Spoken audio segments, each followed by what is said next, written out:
Elizabeth. I am 6 years old, and though I cannot see the world like you do, I can feel it deeply, beautifully, and in ways only God can make possible. My story is one of loss, love, and God's amazing grace. It's a story that proves that even when you walk through the darkest valley, as Psalm 23:4 says, I will fear no evil, for you are with me. Your rod and your staff, they comfort me. I was born in a small village in Africa to parents who loved me deeply. My mother's touch was soft and warm, and my father's voice was strong and reassuring. But I never saw their faces. I was born blind. My mother used to tell me that God had a special plan for me.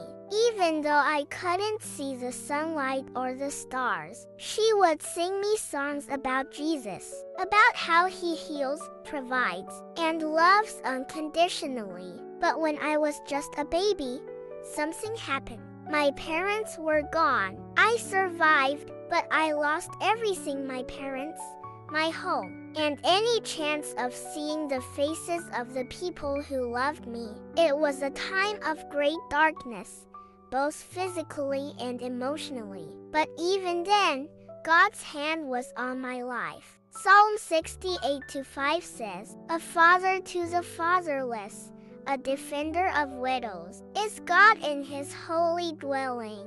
I didn't know it yet, but God was about to become my father in ways I could not imagine. After the fire, I was taken to an orphanage. It was a humble place, but the people there were kind. They told me stories about Jesus and his love for children like me. I began to feel a spark of hope, a light that shone even though I couldn't see it with my eyes. One day, a woman named Mama Grace visited the orphanage. She was an evangelist, traveling from village to village, spreading the good news of Jesus Christ. When she spoke, it was as if her words reached deep into my heart. She said, The Spirit of the Lord is on me, because he has anointed me to proclaim good news to the poor. He has sent me to proclaim freedom for the prisoners and recovery of sight for the blind. Luke 4:18. I felt like she was speaking directly to me. Mama Grace took a special interest in me. She taught me how to pray,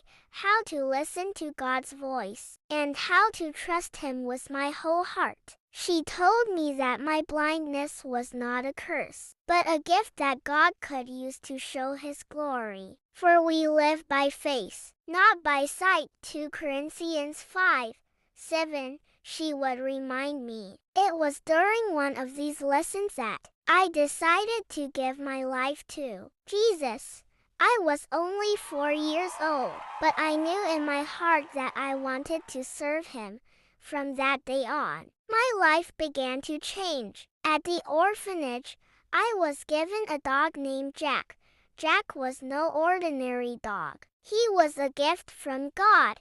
He became my eyes, guiding me wherever I needed to go. But Jack was more than just a helper. He was my friend, my companion, and my reminder that I was never alone. Whenever I held Jack's leash, I felt like I was holding onto God's hand. When I turned 6, I felt a strong calling in my heart. I wanted to tell people about Jesus, just like Mama Grace did. I wanted to share the love that had saved me, the love that had given me hope when I had none. So, with Jack by my side, I started going from village to village, sharing my story. Let me tell you about Jesus, I would say to the people who gathered to listen. I told them how he had been my comfort in the darkest times, how he had given me a family in the orphanage, and how he had given me a purpose even though I was blind. I would quote Romans 8:28.